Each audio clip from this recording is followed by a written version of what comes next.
And I have you already on the screen. Let me remove you from the screen and do my intro. Hi, guys. How are you? Sorry, we went live earlier than I thought we would.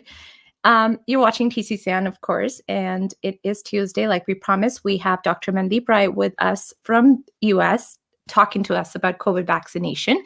COVID vaccination is in full drive across the world currently. US is leading with 231 million doses. China has given 229 million doses. India is trying to catch up with 143 million doses. UK is currently sitting at 46.7 million doses, and Canada is at 12.3 million doses. I wish that we had vaccinated a little bit more.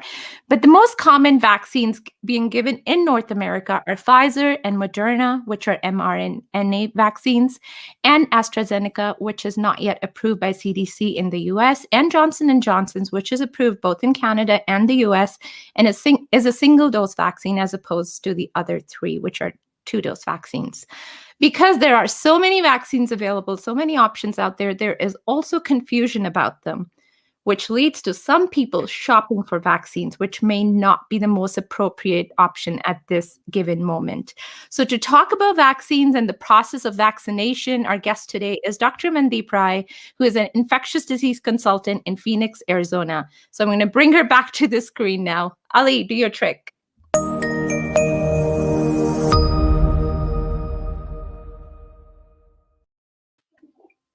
Hi. Hello.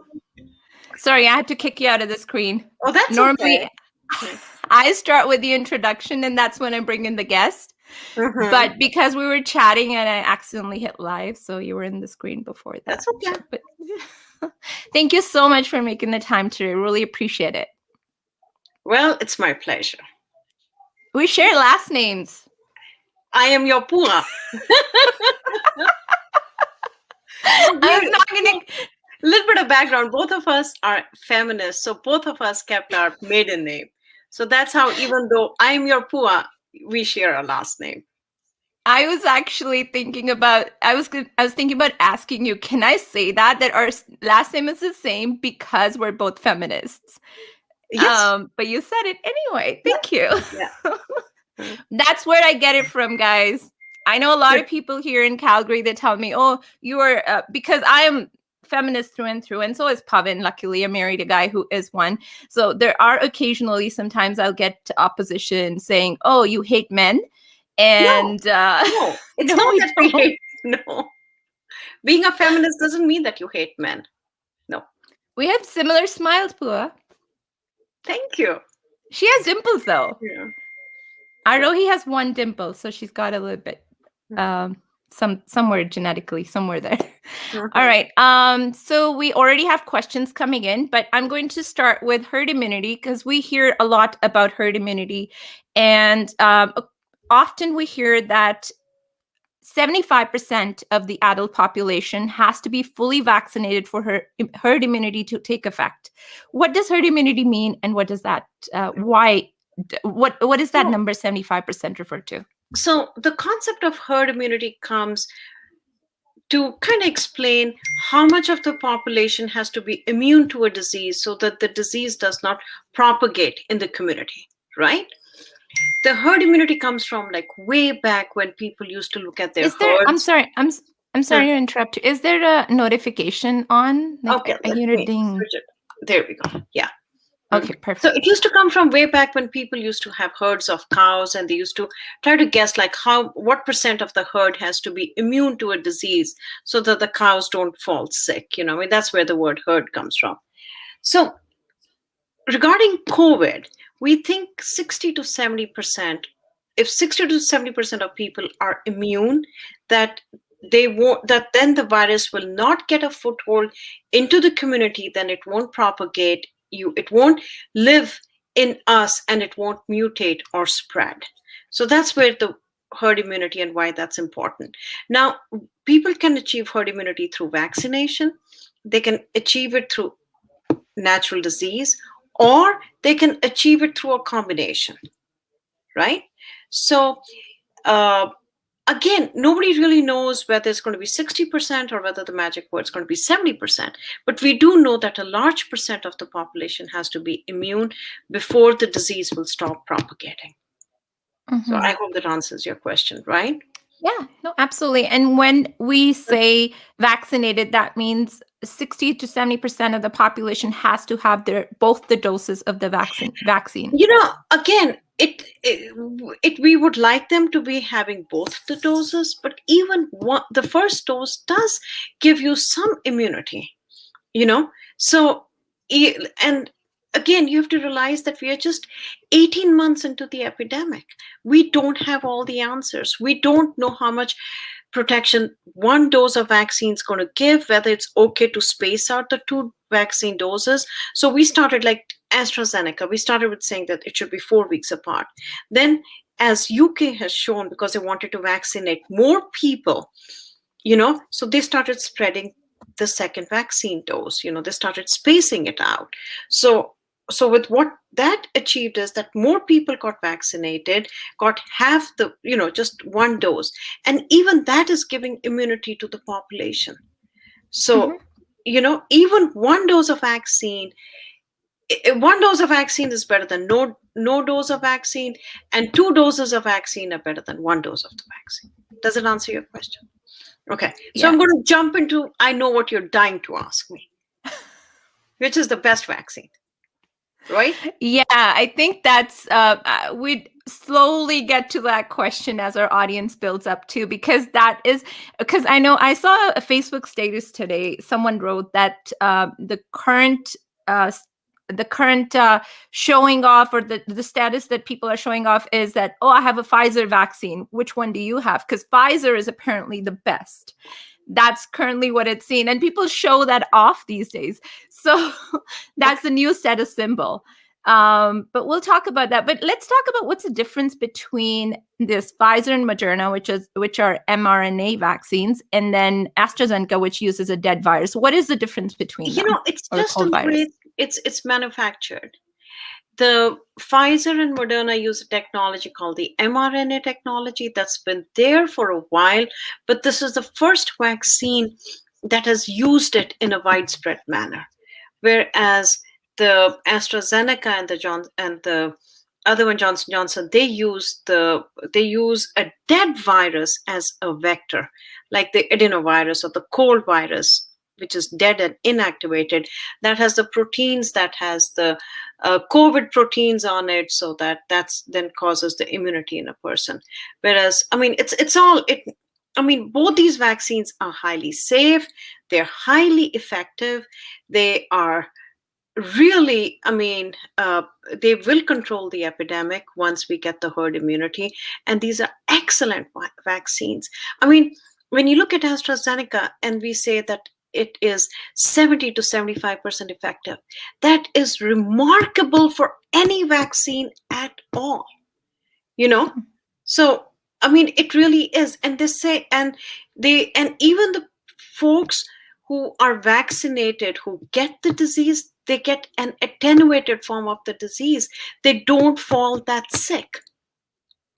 In fact, to take it a step further, the reason why we think that in India, younger people are falling ill might be because in some way some part of the older population got vaccinated, and so they were protected, and it's the younger people who are less protected who are falling sick. That is going to be one of the contributing, not the only or the sole contributing factor. We don't know much about what's happening, from the virology standpoint in India.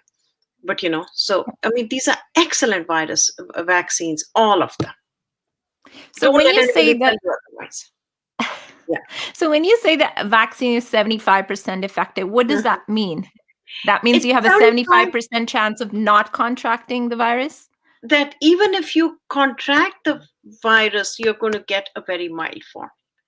And then we don't know if you're vaccinated, and if you then get exposed to COVID, will you be getting asymptomatic COVID and just breathe the vaccine in your nose and in your nasopharynx?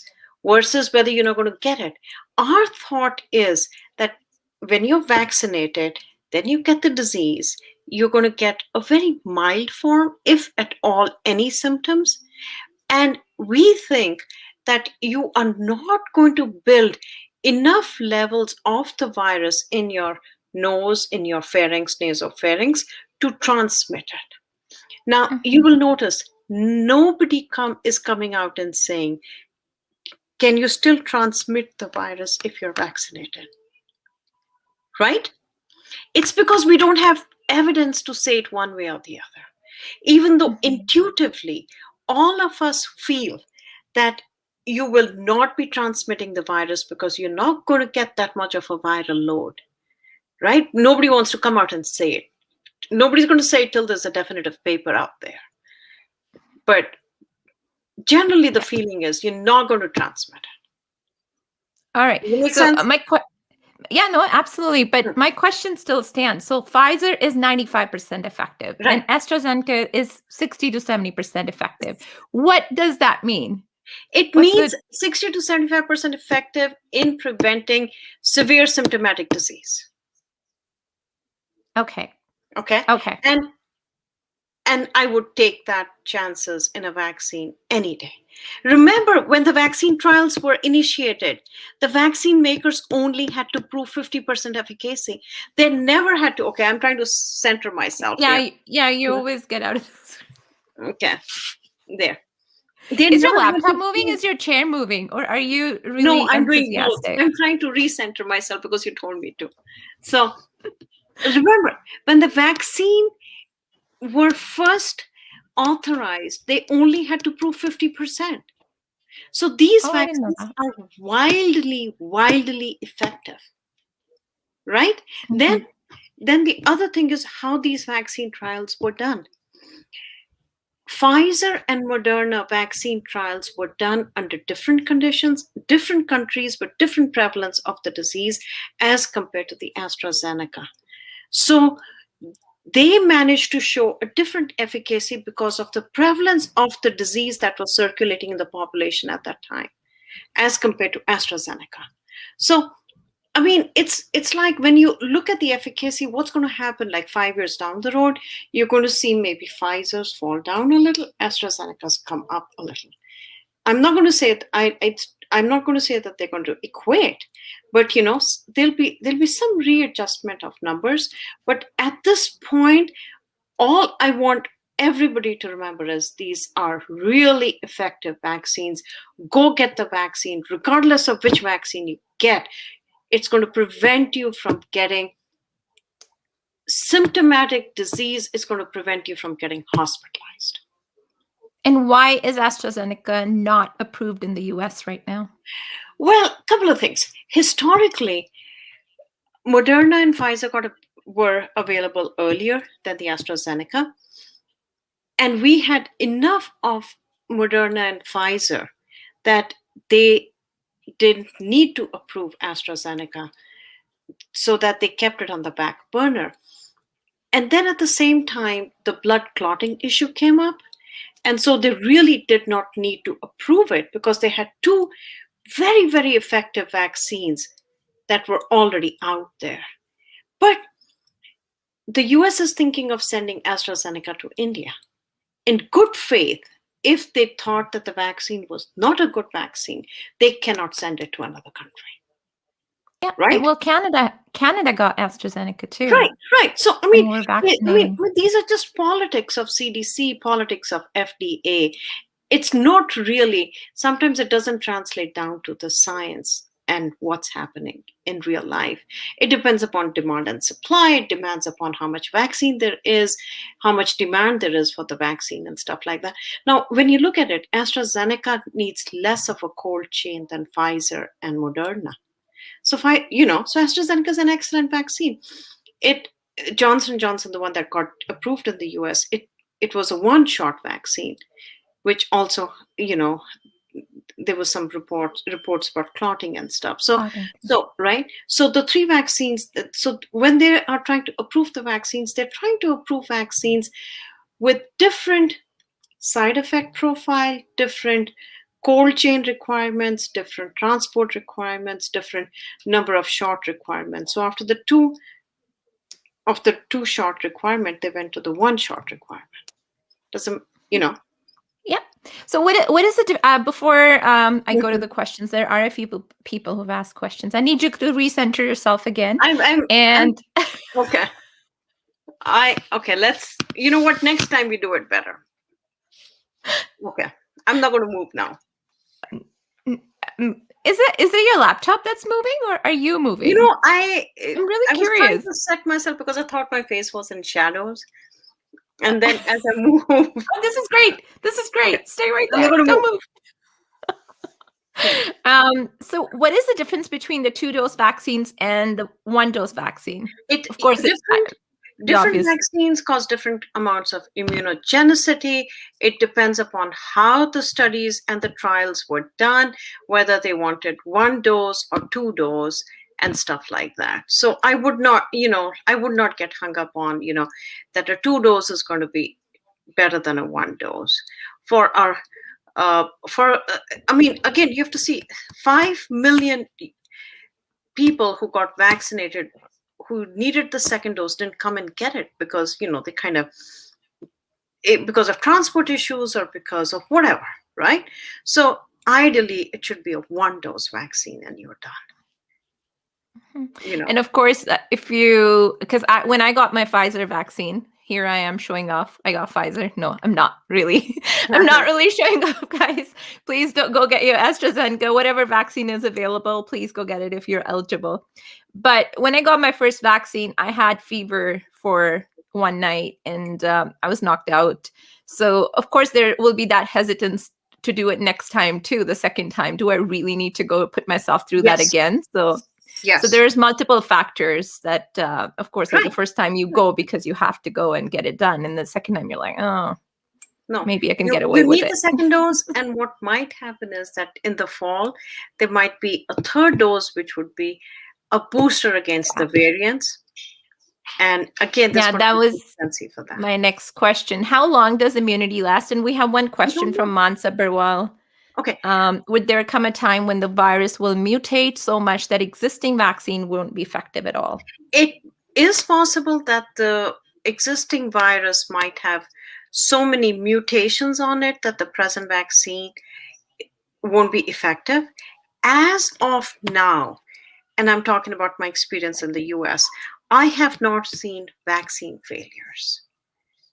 Okay, to tell you, how long does the immunity last? As of now, and we are about, like 18 months into or 15 months into the pandemic here, I have not seen people get reinfected. So folks who got reinfected last May, I'm not seeing them come back with COVID again. And we are not seeing vaccine failures. So it could be because of two things: either that we do think that the vaccines are protective against the mutants as well, and it could be that, or it could be that we don't have the volume of mutants is not high enough, right? Now the thing is this: if all of us have enough herd immunity, and we think even if we have herd immunity of the original virus, we still think that will protect people from getting that would protect the mutant from getting a foothold into the community. Mm-hmm. Because we are just taking the fertile soil away from them, right? Okay, so what was the question? How long that was the question last? I think. Right. Yeah. How does the immunity, even with, if it was a moderate to a severe case of COVID, the immunity is lasting at least a year, is what we are seeing clinically. And then you may need a booster shot after that? We are recommending, like I'm telling all my patients who've had COVID, that first it used to be like after 4 weeks, go get a shot. Now it is after COVID, give yourself 3 months, go get a shot. The latest recommendations I read were that after COVID, go get at least the first shot, and then you can wait and see whether you want to get the second shot. But that's with the 2-dose regimen. And if someone is currently sick with COVID, Four, when do they go in and get their vaccine? 4 to 12 weeks. If somebody is like moderately ill, I would wait 4 to 8 weeks. If somebody is mildly ill, I would wait 4 weeks and go get the vaccine. I think that answers this question as The well. vaccine induces more immunity than the natural COVID infection. That brings me to my. So you have to get vaccinated. Yes, so you have to get vaccinated. Yeah.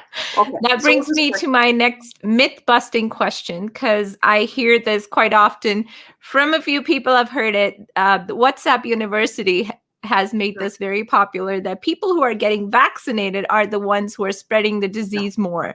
No. So bust that myth for me, please. No, not true. Not true. There will be a definitive paper. Give it another a month, 3 months, and it'll probably come out from Israel, because they have done such a good job about vaccinating their population, or from UK, or where. But we will get numbers soon to prove it. But the thought is that among people who are vaccinated, they are not. The virus is not replicating in numbers high enough for them to be a spreader. And, and again, like I said, intuitively, that makes sense. We have not seen that happen. So, for example, a disease like smallpox, you get vaccinated once and you have lifelong immunity. Why is that not the case with these vaccines? Roop, we don't know how long the vaccine immunity is going to last. We just don't know, right? Number one. Number two, the COVID, the SARS-2 virus is mutating faster than the smallpox did. So here the mutants are emerging, which is why you might need a booster, or you might need something to catch those strains, the mutants, right? So, yeah. So we don't know. Yeah, we don't have enough information. I mean, this is only 18 months into the epidemic. Mm-hmm. You did mention the blood clots already. Okay. They are extremely rare. Okay. The background incident of blood clots in the population is 1 in 10,000. It's not 0. Mm-hmm. And with the vaccine, the incidence is probably 1.2 per 10,000. It is not enough, or it's not. We really don't know. We think there is a causal association, but we really don't know. And it's with abundance of caution that people say, okay, let's monitor it and let's see what happens. Like in Europe, there were like about 200 patients who got clots among 34 million people who were vaccinated, right? And for all you know, that might be just the background noise that would have the natural occurrence of the disease in our community. Yeah. So go get AstraZeneca. Get it. You'll be fine. You'll be fine. Yep. Yeah.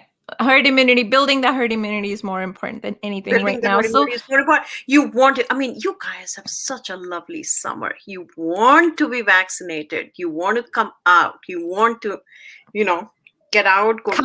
Literally come out. We've been in hibernation. Yeah. Because of the weather, because of COVID, it's been a double whammy this year. Well, you want to go to your hockey games. You want to go. Not fun. Yeah. Yeah. So what is, I've been hearing a lot about plasma donation in India. We haven't heard of that here in Canada, but in India, we're hearing a lot of it. People who've had antibodies, whether it's through getting the disease themselves or whether through vaccination, people who have antibodies, they're donating their plasma. How effective is it? And is there any research around it? There is a lot of research around it. Donating plasma goes back for at least 100 years. like way back when there was nothing, people used to be treating things like diphtheria and stuff or tetanus through the anti-serum. Remember, you're a science major somewhere.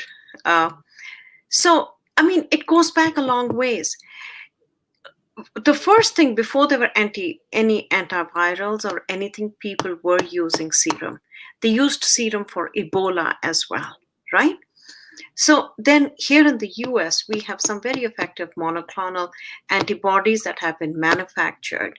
And so for us, and I presume the same is true in Canada, because of the availability of the monoclonal antibodies, which is plasma in a purified form, you don't hear about convalescent plasma as much as in the first world countries.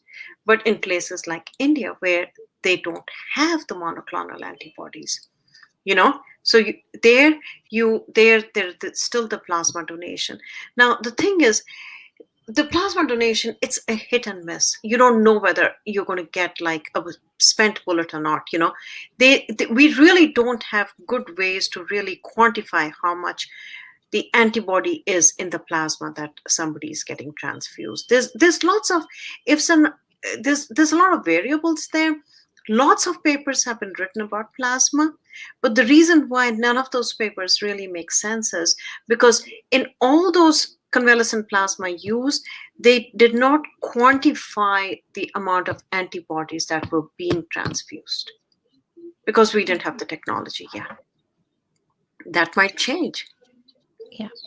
So in the absence, we use antibodies, bamlanimab and estaminimab, pretty frequently here, and they're using plasma. Same thing. Use whatever you can. Yes. This question, I think you've already answered. How much percentage of world population, if it gets vaccinated, that's herd immunity? I think you answered that already. 60 to 70% is what we think. Yep. Is there an ideal time frame between first and second dose? Okay. If so, what is it? For Pfizer, we think it's 3 weeks. For Moderna, we think it's 4 weeks. For AstraZeneca, as UK has showed us, they started with 4 weeks, then they went to 8 weeks. Now they have spread it to 12 weeks because they said it's better to get 1 dose in everybody than to get a fewer number of people with 2 doses. So in Canada, Pfizer spread it out. Pfizer and Moderna are also spread out to 3 months now. 3 months. Okay. So, again, there's so much that's unknown.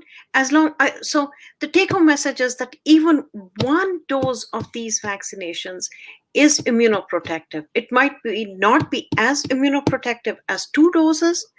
1 dose is better than 2 doses. And 1 dose is better than no dose, and 2 doses are better than 1 dose.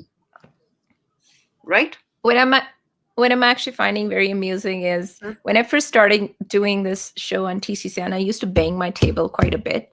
And then Ali would always tell me, and then stop banging the table. And then I had to make an effort to hold on to maybe a cup of water or hold on to something or hold on to a pen to not bang the table. I have 2 glasses here with me. Oh, me too. See? Yeah. This is where I get my. This is all genetic, man. It's all hereditary. Awesome. So we have.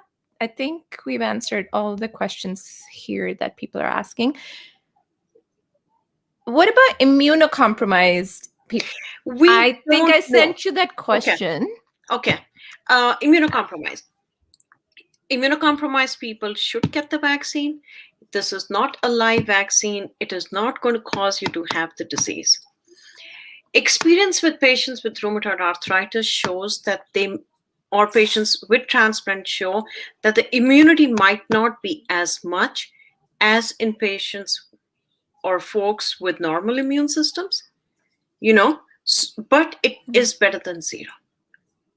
So like patients who are on steroids for whatever reason, or they're transplant patients, or they have rheumatoid arthritis, they're on a bunch of immunomodulating drugs, they should definitely go get the vaccine, but realize that they may not have as much protection as somebody with a normal immune system.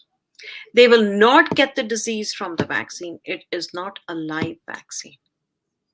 Right? Yeah. I think that a clarification is very important, that this is not a live virus that's going into your body. No. The Pfizer and the Moderna are the mRNA. So they're basically, they're copies of that RNA. The mRNA goes in and kicks the RNA to produce the spike protein. To produce the spike protein, yeah. So we have another question here. What are the long-term effects? We don't know the long-term effects. Anybody who says they know the long-term effects are lying, basically. But given, I mean, we have had like hundreds of millions of people vaccinated, and we have not seen in the short term, in the 1 year of 6 months of vaccination, we have not seen too many short-term effects, and we think the long-term effects are probably also going to be acceptable and okay. Yeah. Indu just sent me, Indu's my sister, by the way. This is for people who don't know. She just sent me. She sent me new recommendations for fully vaccinated people. No longer need to wear a mask. CDC, this is in the US. No longer need to wear a mask outdoors except in crowded settings. Can visit with other fully vaccinated people indoor without wearing masks or physical distancing. And can participate in outdoor activities and recreation without a mask except in certain crowded settings. Refrain from testing and quarantining following an exposure incident if asymptomatic. So this is for the fully vaccinated in the US. Oh my goodness, that just sounds so good. Yeah, I mean, even for the airlines and stuff, I mean, it's going to be what's going to change the industry, the vaccination. Yeah. So. Yeah, I can't wait. I was talking to someone a couple of days ago and he was quite pessimistic. He said, oh, this is a reality for the next 4 or 5 years. We're stuck indoors. I don't think it's going to change. That's why if you we need to get vaccinated. Yep. Yes. That's why if all of us get vaccinated, hopefully we won't be stuck indoors for the next 4 or 5 years. What about travel? Stay home? Yeah, this is what we just answered. If you're fully vaccinated, hopefully we'll be able to travel again. Yeah, I mean, we think that they might be asking for vaccine passports before they let you get onto the plane. I mean, it's going to be no different than asking for a negative test 72 hours before you board a plane, right? So I think travel will also loosen up. Everything's going to loosen up once we achieve the herd immunity. Yeah. So the final message here is go get vaccinated. Go get vaccinated. And it doesn't matter what vaccine it is. It does not matter which one. The best vaccine for you is the one that's available. Yep. Yeah. I got very lucky. I got very lucky. I haven't told you this story, but with a vaccine in general, because I am under 40, so I'm not really eligible for anything right now. Pavan is immunocompromised, so he was eligible, but the pharmacy that we went to, they had extra Pfizer vaccines. He got one, and they were going to throw them away, of course, rather than my arm over trash any day. So that's how I got my Pfizer. This was a month ago. Good for you. Yeah. Yes, or right now, under 40, we're not eligible for any vaccine in Canada. Unfortunately, we haven't reached that stage yet, but it'll come, hopefully. It'll come. Yep. Yeah. Well, thank you so much. I think we've covered all the questions I had for you. Is there anything else that you wanted to add? No, I think you pretty much covered everything. Yeah. Awesome.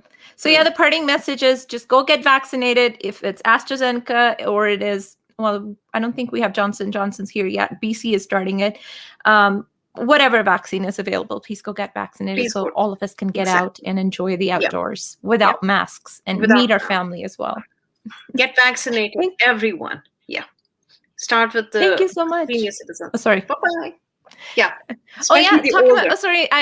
Let's talk about that real quick. Okay, so in Canada, in Alberta, we're seeing a lot of younger people are now showing symptoms. Is that because of the variants? And of course, the vaccine is working in older senior citizens as well, because more and more of them are getting vaccinated. I don't know the exact number. So that's probably the case, but we're seeing a lot of younger people getting affected by this now, and like currently we're seeing people in their 40s and their 30s and 20s who are passing away in the ICU. Why is that? Roop, it might again be okay. You know, the my experience was the younger people who did poorly during the wave of COVID that we had just 2 months ago, they were people with comorbidities. They were smokers or they were morbidly obese, diabetics, hypertension. Obesity is an independent risk factor for severity of COVID. I cannot stress how important it is that anybody who is, elevated BMI, they need to be first in the line to go get the vaccine. Absolutely. I don't know why our, like why the governments are not coming out and saying it's not equal risk for everyone in an age group. People who are obese, people who are poorly controlled diabetics, people with smokers or pre-existing heart disease, they are the ones who are getting hit the most.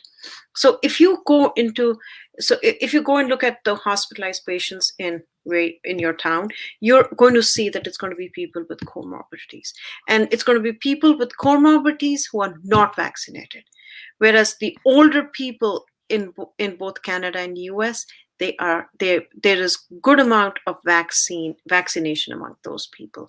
So at least for us guys, those people are not falling ill. It's the younger non-vaccinated people with comorbidities who are now getting admitted.